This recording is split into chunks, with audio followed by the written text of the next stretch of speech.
За, их хурлын гишүүдтэй энэ өдрийн мэндийг хүргье. Өнөөдрийн үндсэн хуулийн цэцгийн оруулж ирж байгаа асуудал бол нэг тодорхой бус байдлыг үүсгэхээр байна. Шууд буцаахаар тодорхой бус байдал дахиад үргэлжлэхээр байна. Тийм учраас хүлээж аваад үнэхээр энэ сонгогч иргэдийн эрхийг хамгаалж яах нүг гэдэг дээр их хурл ажлын хэсэг байгуулад хуулийн зохицуулалтаа илүү тодорхой болгоод ингээд хэлцээд явах тэр үе таалгыг бол нээсэн зөв юм байна гэж бодож байна. Би номин чимэг гишүүний саналтаа бол санал давхцж байна. Энэ үндсэн хуулийнхаа логик үзэл санааг өөрөө зөрчсөн үндсэн хуулийн цэцгийн дүгнэлт гэж бодож байгаа. Улсын их хурлын гишүүн бол дараагийн улсын их хурлын гишүүн тангараг өргөснөөр эрхэн дуустдаг. Тэр эрх рүү тэр үндсэн хуулийнхаа заалтыг зарчмыг зөрчсөн ийм дүгнэлт байгаа учраас сонгогчийн эрх шинээр нэр дэвшиж байгаа энэ хүмүүсийн шудраг ёсны зарчмыг бодож энэ зохицуултыг нарийн болох үүднээс бол хүлээгээд авчаа гэдэг ийм санал руу бол очиж байна.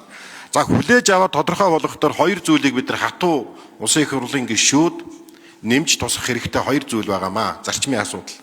Нэгдүгээр улсын их хурлын гишүүд тайлан цаасаар байна уу захимаар байна уу тараах бах. Иргэдтэй хүргэх ийм үүрэгтэй. Хоёрдугаар хамгийн гол нь тухайн орон нутгийн төрийн албаны бүтцийг хэрхэн уялдуулах юм бэ? Улсын их хурлын гишүүд төрийн энэ бүтцийг сонгуулж ашиглаж болохгүй тухайн энэ заалтыг их тодорхой болгож өгөх хэрэгтэй байгаа. Хоёрдугаарт нь ерөөсөө энэ Монгол төрийг тунгалаг болгоё гэвэл сонгогчтой сонгох эрхт нь халдахгүй байя гэвэл шудраг ёсны зарчим тогтооё гэвэл сонгогдсон болон томилогдсон албан тушаалтнууд бүхий л цаг хугацаанд өөрийн нэртэй гарын бэлэг өгөхийг л бүрэн хориглох хэрэгтэй.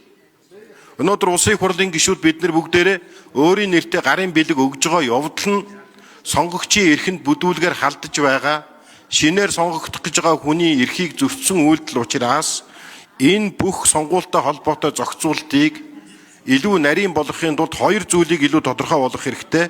Улсын их хурлын гишүүд тайлан дээр төрийн албаны бүтцийг огт ашиглахгүй байх, сонгогдсон болон томилогдсон албан тушаалтнууд гарын бэлгийг зөвхөн сонгуулийн жил биш, бүхий л хугацаанд иргэдэд өгөхгүй байх гэдгийг хатуу хуульчилж өгөх ёстой гэсэн ийм л зарчмын саналыг оруулж байна. Баярлалаа.